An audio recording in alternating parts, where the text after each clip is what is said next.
saya akan merefleksikan filosofi Ki Hajar Dewantara.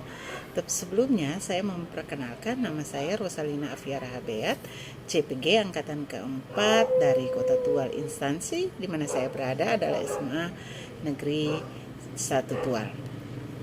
Intisari daripada pemikiran Ki Hajar Dewantara adalah bahwa pendidikan dan kebudayaan merupakan sebuah usaha yang dilakukan oleh seorang pendidik untuk melakukan sebuah perubahan.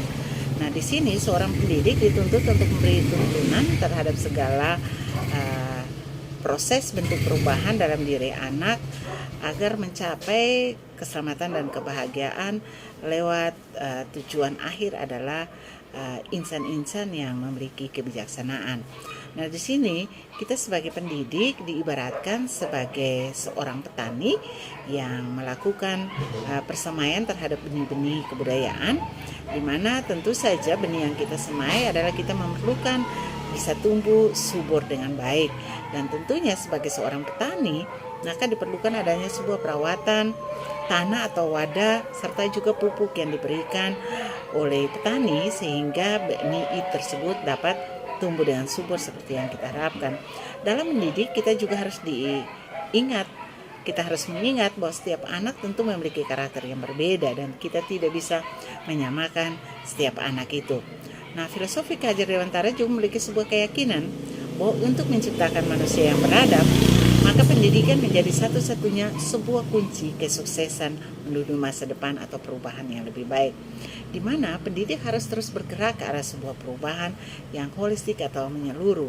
Nah, pendidik di dalam mendidik sejatinya meletakkan anak itu sebagai seorang pribadi yang dihargai dan tentu sudah ada kodrat diri dan tentu ada perubahan sesuai dengan kodrat zaman.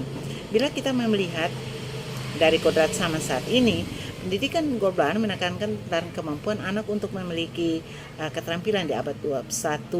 Dengan melihat kodrat anak Indonesia sesungguhnya, maka sebenarnya kita diingatkan juga bahwa pengaruh daripada luar, budaya luar itu tetap ada, tetapi kita tetap mengutamakan kearifan budaya lokal di Indonesia.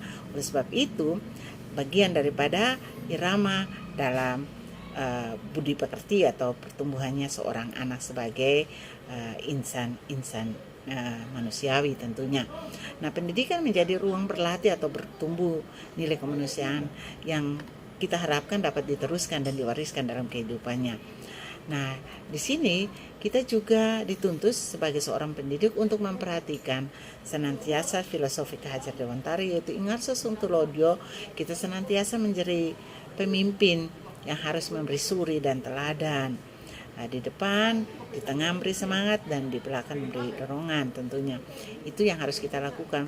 Sehingga dengan adanya perubahan di dalam dunia pendidikan, melahirkan anak-anak yang penuh dengan kebijaksanaan tentunya. Nah, bagaimana proses pembelajaran mencerminkan pemikiran Ki Hajar Dewantara? Tentu adanya perubahan pemikiran, kebebasan belajar anak, perubahan mengalami perubahan sesuai dengan tuntutan, tidak memaksakan kehendak anak, menghargai anak sebagai seorang pribadi. Di dalam bimbingan kita terhadap seorang anak itu ibarat seorang petani tadi. Dan untuk mencapai filosofi Ki Hajar Dewantara diperlukan adanya semangat dan komitmen untuk merubah diri, dimulai tentunya dari saya sendiri misalnya. Ya, perlu ada kerja keras, kerjasama dengan orang tua sebagai pendidik utama, dan juga komite sekolah, kepala sekolah. Dan apakah saya sudah melakukan? Jujur, sebagian besar saya melakukan, tapi sebagian besar saya terus mengevaluasi untuk melakukan perubahan.